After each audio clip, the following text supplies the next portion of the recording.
Hello, my name is Kenneth Wang, and today I'll be going over how to find the derivative of this function right here, 5 cosine squared x to the 4th.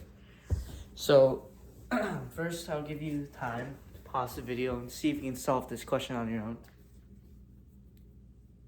Okay, so now, basically what we want to do, this is my shadow's in the way.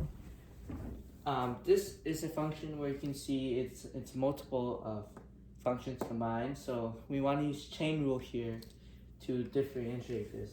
So remember that chain rule goes from the outside function times the inside function, the derivative of all that. So we can see here the outside function of this is basically all of this basically.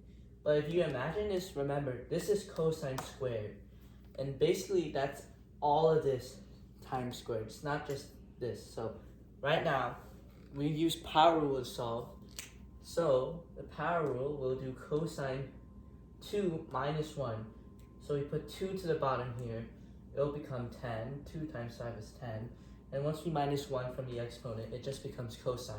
So we're left with cosine x to the 4th. So that's our first term done. Next we want to find the second term inside. Right here it's just cosine squared x to the 4th. Right now we know the derivative. If you remember, the derivative of cosine is just negative sign. So we're going to write it as negative sign. And the inside stays the same because the inside itself is different from this.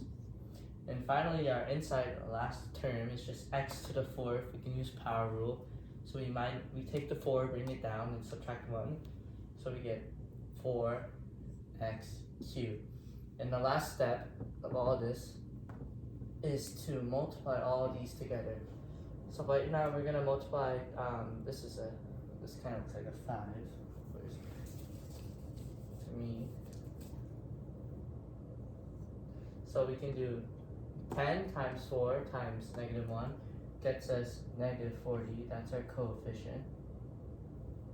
And right here we're just gonna combine cosine and sine because you can't multiply them.